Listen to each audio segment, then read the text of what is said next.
Hello, and welcome to a very special episode of Phoenix Cinema Podcast. I am Chris Austin, and the reason this is a special episode is because we have a very special guest. And that guest is a musician, a painter, a writer, a filmmaker. He is currently touring the UK with his Halloween with Hugo tour, scoring classic silent horror films live with his solo viola at some of the best picture houses in London, including Prince Charles and, of course, Phoenix Cinema also. Everyone, it is my pleasure to introduce Hugo Max to the Phoenix Cinema Podcast. Welcome, Hugo.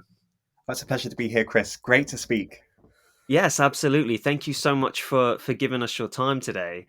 Honestly, I'm so curious as to how you ended up here doing this really cool thing, scoring live improvised pieces to classic silent cinema. But how did we get here? So, were you born in Austria? So, while I am Austrian British, I was born in London and raised in Aha, London okay. by my two musician parents, which I guess is a good start to this journey because the silent cinema is a pretty odd niche that I found myself in. But music's always been Right. an incredibly important part of my life, as well as painting and film. And Mm, I think learning the violin, so I was taught the violin kind of institutionally while I was growing up with lots of teachers, but the viola was something I came to later in my teens. And I've never been taught the viola. It was an opportunity to kind of widen my experience of chamber music making and think about mm, classical music making in a more exploratory way, because when you're taught quite rigorously, there's a very fixed way of thinking about your relationship with your instrument. And I think in my teens, I was looking to expand that completely. So the viola was an amazing space of exploration and play, really, where I started mm. improvising. It would free up my technique and allow me to realize things which were more personal styles of playing, which perhaps I wasn't being taught. And eventually it led towards kind of bringing my love of cinema and my love of music together in scoring silent films with live improvised music. Um, but painting was also very important throughout that time while growing up. While engaging with pieces of music as a family, we'd also paint at weekends. And I think it was in my mid-teens, going to lots of galleries as well, that I realised that this was very important to me too. So while I think in this country it's very popular to have quite a narrow specialization in what you do and whatever craft Right. you practice, I've always seen Hmm. them as directly interlinked, and it would make no sense to kind of put one down and do the other. Yes, there are times when one kind of takes the first place, but I think they're always in conversation with That's with. amazing. So, okay, so you've alluded to the fact that you were born into already a musical and creative family. So, do so who was the musicians in the family, or was it both of your parents? So both my parents, my father is cellist Wow, conductor, my mother is a pianist. So we would play chamber music as wow. a family, and they were wonderfully encouraging. I think I'm very lucky in the sense that they weren't pushy or competitive at all. That they really allowed me to go in the direction in which I wanted to with my music making, but were Mm. a very kind of propulsive, inspiring force in that respect. Wow, incredible. And also painting as well. You said that you would all paint on the weekends. Well, we do lino cuts, and I think it was just kind of going along to galleries, seeing the relationship between the music we were playing and the kind of the way in which you could interlink certain forms of craft and feeling between, say, painting and playing pieces of music. And I still find these connections very fruitful, and I think about them a lot. Kind of how image making is important in when you're making sound and when you're making music. That's so interesting. It's always fascinating to me when I speak to artists on this, and it's those who have been born with parents who have a direct influence on their chosen career, and those who have none whatsoever. Mm. And so had to sort of find that. I find that correlation whether you have that influence or not, so fascinating. Yeah. Um, that's great. So it was a love of music first, and then did it develop into a love of cinema, or as you say, it all sort of melds together. Well, I guess it did kind of meld together, but cinema was very much a almost rebellious thing. I would say it was. I mean, there are certain things that you might watch kind of as a family or something, but getting into art house film and Hmm. international film as well, and in particular European art house cinema and Japanese New Wave cinema, very felt like a very alien world to that which I'd grown up with, and I became addicted Right. to the kind of intensity, the heightened intensity of that cinematic language, which felt very different, but also felt interconnected with some of the questions about expression I had in how I wanted to make music and make film. Mm. So that Mm. was very much a personal space to go to, and um, I think from the age of 10, I was watching silent films. That's when I first discovered Nosferatu, which is the first film I live scored 3 and a bit years ago. Wow. And I think at that time I was already trying to draw connections between these different things. So cinema was a kind of reaching outside of the world in which I've been brought up with. Mm. And I think the viola was almost like a compromise to find my own way of navigating this world that my parents had also navigated, but on my own terms and setting up what those terms were, really. Wow.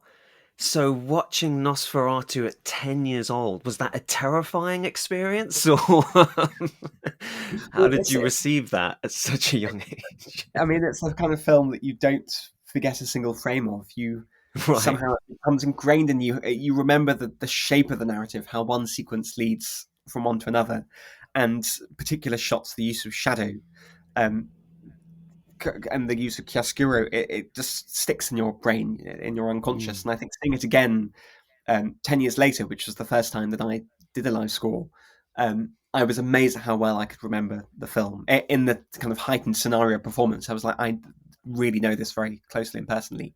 Mm. And that really, from that performance, is where I wanted to explore silent cinema in this with this kind of relationship further. Right, right. Okay. That's so interesting. Yeah. The first time I saw Nosferatu, I think was in the pandemic. Yeah. And because I watched it so late, you hear all the reputation of the movie and how it was banned in certain places because it was so scary. And we're talking 1920. So when I watched it, I was, obviously it's in 2020, it's relatively tame, compared to Oh, what Y- and yet, still very haunting, like you say, in its imagery and extremely impressive for its time. yeah. But yeah, so, watching it in my 30s, and then I can only imagine if I watched it when I was 10 years old, how much of an impression that would have made on me. That's excellent. So I was going to ask you what films made an impression on you growing up, but I assume Nosferatu was one. Were there any others? Oh, certainly Nosferatu, but um, I mean, so many. We're talking on a cinema podcast. So it's like, where do you begin? There's too many to choose Yeah. from. Um, I mean, a huge range of things, whether it be Paul Thomas Anderson working in English speaking language and the scores of Johnny Greenwood, which when people ask Mm. about film soundtracks as well, because I don't really, we'll talk about this more later, I'm sure, but I don't really think of this process with my relationship with improvisation as a kind of conventional soundtracking. But if you're thinking about soundtracks which have inspired, I think definitely those Johnny Greenwood soundtracks for Paul Thomas Anderson's films. Wow. And then the cinema of Apichatpong Verisetical, the Thai filmmaker, has been a huge influence with films like Uncle Boonmee, Who Can Recall His Past Lives, and Syndromes in a Century, and Blissfully Yours. Um, and I'm going to have a look at the list behind me. Or British independent cinema as well, whether it be Terence Davies uh, and um, Mm. and the early work of Ben Wheatley and Nicholas Roeg was a huge influence as well. And then Japanese New Wave as well, and Takashi Miike and that whole lot. So complete different ends of the spectrum have been a Mm. huge influence, kind of building up a very personal idea of cinematic language from that. Right, right, yes. Have you seen One Battle After Another yet? I have seen one battle after another. Oh. Great fun. You Excellent, right? don't Yeah, know yeah. that anymore, really. And Yeah, and it's Greenwood's music in oh, particular it's really great. stands out, right? The way it just pushes the film along. It's so propulsive in that sense, isn't it? Yeah, and that huge like jangly sequence in the middle where it just goes on forever, and Yeah, it's brilliant. I had an absolute blast, pleasure to watch. yeah, yeah, absolutely incredible. Yeah, So yeah, so it's I mean, it's so, to me, how does scoring to silent cinema come about? Was it an accident? Were you just watching a silent film at home and playing your viola, and afterwards you were like, wait a minute, that was fucking cool? Well, in a way, yes. I guess I'd done some work with silent short films before, and I'd scored some of my own short films, which I've been making over the years, and kind of Hmm. creating soundtracks that are interwoven with the sound design and the texture of the piece. But really, it was at university where the kind of film screenings organised on a Monday. The head of that said that they wanted to do Nosferatu, and they'd love me to do a live score. And I hadn't ever done a feature film before, but I thought that I think about this film a lot, having not seen it in a long time. It would be a good challenge. And I think after the pandemic, we all found it very hard, or at least I found it incredibly difficult to sustain creative intention over long periods of time. Mm. And I've actually found it really addictive scoring silent film because you have 90 minutes or longer, slightly shorter, whereby you just have to be present and you have to work with everything that happens, and any mistakes are a possibility for motivic development. You can kind of use everything that you're not Hmm. normally allowed to do, and really embrace the whole possibility, all of the possibilities of the instrument. Um, so after that first screening, I became fascinated by the whole form and the approach to it. And then, by sheer chance, at the same time, I was in touch with the Prince Charles Cinema because I was working on a film there about art spaces that had been silenced during the pandemic. And we got talking with the programmers, and they said, "Well, we haven't done this for a while." And we said, "Well, why don't we do some shows?" And they went, "Well." And then from there, started programming more shows, and then it's become these tours which I've been doing over the last 2 years. So Amazing. it's been a wonderful surprise and a wonderful way to learn intensely from these films, which retain their contemporary relevance. I think while a lot of the work I do is expressionist horror, I think Mm. yes, they're iconic, but we still watch them because symbolically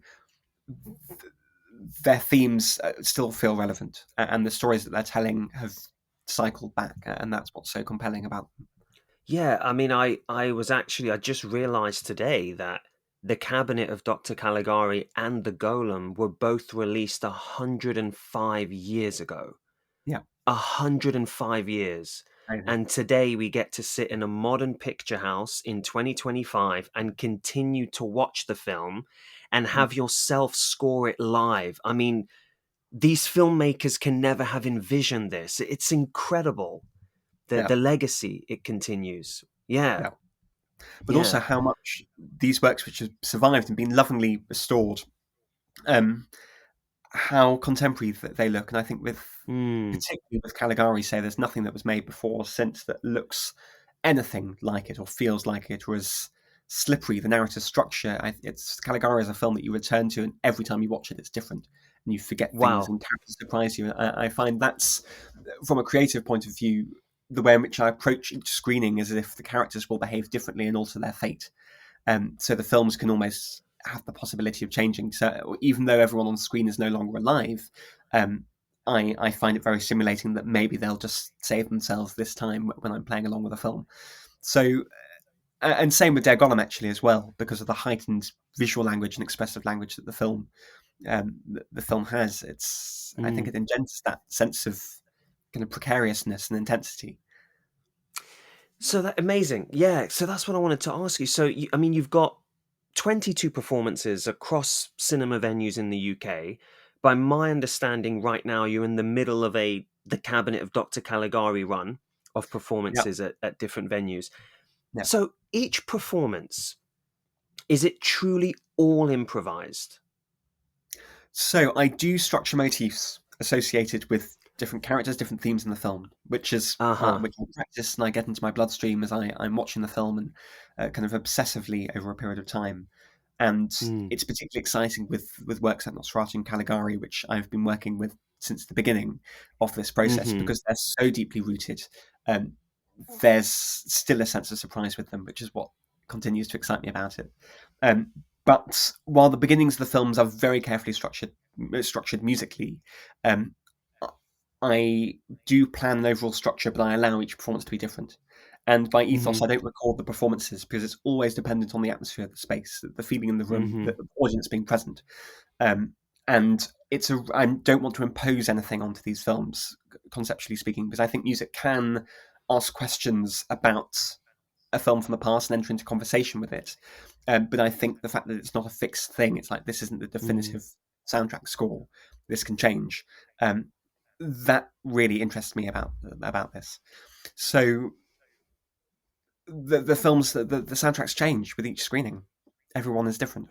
That's amazing because I I can only imagine how I would have assumed it would have been so much harder to improvise when you're scoring the same movie. But like you're saying, you leave yourself open Hmm. to. I suppose the movie is your source of inspiration each time. Is it purely instinct and just reacting or responding to the images on screen in the moment? It's responding to the images on screen, but also using. There's the game of taking the musical ideas that you introduce at the beginning and weaving them throughout and bringing them back and distorting them. I think what Mm, helps about the films is that so many of the expressionist works, in particular, depicts the kind of breakdown of a psychological world and of a particular character, and I think the way in which their minds, their whole lives, kind of dissolve over the course of a film. I think so do the musical ideas, and the structural integrity of the musical ideas breaks down, and the scores become more raucous and kind of crazed as it goes on. And as you're playing, you get more into it, and there's a sense of kind of you are just with the film, and you're serving the film the same way in which if you're reading a piece of music written 300 years ago, it's on the music hmm. sound, the film takes that place. Um, but I suppose also the films, my interests in the films has changed a lot over time, and with Caligari, which I've been doing a lot this week, which is why it's so fresh in my brain. um, I'm noticing new things about it and new things I want to musically explore. For instance, at the moment, I've realised how important the idea of the doppelganger is to the film. There are all of these dualities and all of these mirror images of certain things, and certain characters reflect another or another version, kind of symbolically speaking, from another character. And in a way, I hadn't realised quite how threaded through the film that is. And then thinking, how musically can I explore this and entertain this Mm. and maybe elucidate this for an audience? So it does change. I am fascinated. I can't. That's incredible. How you can still find things that surprise you, things that you still want to explore, despite. I mean, I can only imagine how many times you've seen it. That's But amazing. That's amazing. And like you said, it speaks to the real the depth of these movies. Yes, they might be from the 20s, but they were full. There's so much to explore.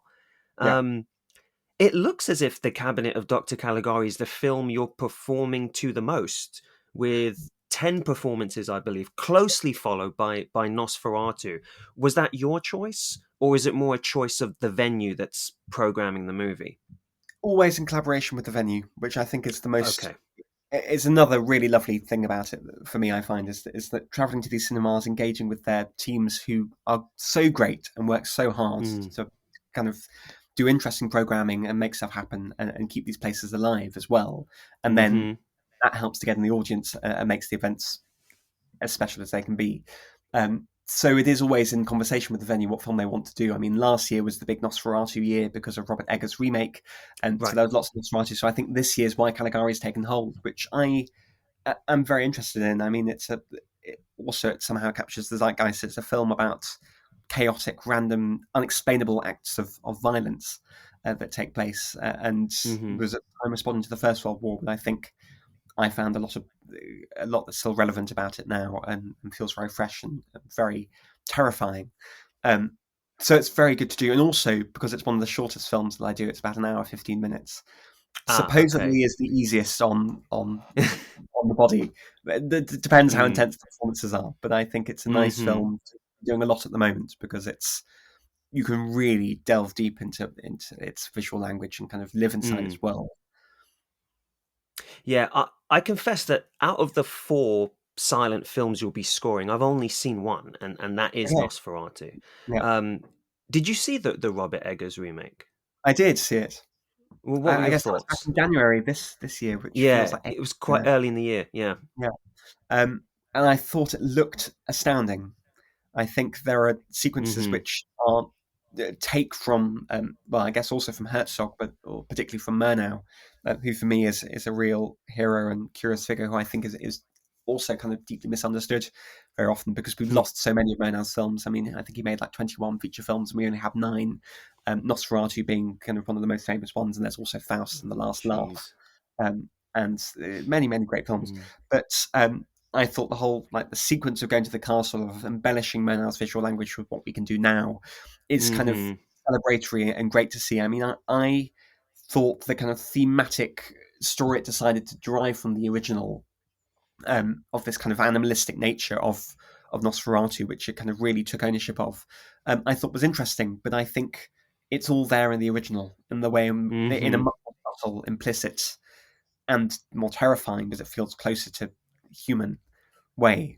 Um, Mm-hmm. so I still wonder why it was made, in a way, and also because I think Nosferatu is so important within the history and culture of European cinema, to make this slightly kind of Hollywood-ified version of it, which, yes, is a beautiful thing, um, but the original seemed to kind of foreshadow this evil that would sweep through Europe, with the Second Mm-hmm. World War, and also think about plague and everything. So I wondered why it was made, but it's also a beautiful film, so I'm quite glad it was made. But Oh goodness, conflict. yeah, I never even thought about that in terms of the original foreshadowing the events to come. Yeah, the Mm, darkness that was. I never even thought about that actually. That's yeah, fascinating. yeah. Yeah, and I mean the But very cool. Sorry, go ahead. no, I was just going to say quickly. I mean, what is great about the Eggers version, and I do really respect Eggers as a filmmaker, is that it has brought back people to the original. I think also Mm, asked me quite often about my thoughts on other approaches to silent film scoring, because there are so many different approaches. That there's the more traditional use of the piano, and in this country there's such a rich history of the music halls, and the kind of the pianist who would be in every town, who could just do everything, and would score these films, and that survives, and orchestral accompaniment survives. And then there are rock accompaniments to silent films as well. I right. think all of this is great, because if it brings new audiences to the films, that is the most important thing. So Eggers' film did do that for the original Murnau's Nosferatu. So in that way, I really respect it, and I'm really pleased it came out when it did. Yeah, absolutely. Do you almost think that there's almost like a renewed interest in the performances you're doing as well because of the recent Definitely, conversation around it? Yeah. Mm. definitely, Mm-hmm. definitely, and kind of Yeah. entering into a film language that we all know. I think that's what is great about Eggers' films, is that they are accessible, but they can be a Mm. gateway into people like Tarkovsky, or strange Polish films by Andrzej Zalewski, which many audiences wouldn't have seen before, or something. And Mm-hmm. I think it's great that they do that. Yeah. Yeah, I agree. Mm, Excellent. Yeah, I was going to say that what I love about your upcoming performance at Phoenix Cinema is that in your entire run of performances this month, leading into November, The Golem is the only film you'll perform to once, and that's at yeah, Phoenix, which is quite special. You won't yeah. see that again on this tour. Why is that the outlier? I De Golem, I think, is a very special film, and is not perhaps as remembered by wider audiences in the same way in which, or I mean, Nosferatu feels so embedded within the cinematic, the kind of collective cinematic imagination. And Der Golem was a very important film, but I think Paul Wegener, the director, and also the titular actor, the main star of the film, um, I think that it hasn't kind of remained in the cinematic consciousness in the same way as these other Hmm. films. Um, and so people are maybe more worried about programming it, and I performed with it quite a lot last year as well. Um, but I think it will be a beautiful work to see at the Phoenix. I think within that auditorium, historic in this country, it's such an important cinema and place, and it's it's a very pertinent story. It's a very conflicting film. It's a film which I think isn't perfect and has problems, but is wonderful to engage with, and there's a real thrill to musically score, and it's also a very personal one for me. Um, it brings into conversation, from a soundtrack point of view, Jewish liturgical music, which I was brought up listening to. It also brings into the conversation music by expressionist composers such as Arnold Schoenberg, Alban Berg. Schoenberg also being Jewish, so it's a story Mm. about persecution and history. Um, but I think that the fundamental kind of desire behind the film that Wegener had is that he tried to make Der Golem 3 times. He was obsessed with this idea of this character. So to give a bit of background, this mythic character in Jewish folklore made of clay brought to life as a kind of protective figure. And there are 2 versions which are now lost films. We have little snippets and some stills, but very little information about them. And then this 1920 Golem film, which Wegener co-directed, I think. And after that, he kind of felt like he'd made the film that he wanted to make, and he didn't return to the character. But I think his obsession with this figure, Wegener not being Jewish and kind of telling this very Jewish story, I think is very interesting. Oh, I can't wait. Yeah, I mean, because like you said, when you put it in the list of the films that you're scoring to, Nosferatu, Caligari, yep, heard of them, know all about, but Haxan and the Golem, I was like, what is this? So it's amazing because I'd never even heard of the film before this tour. Yeah.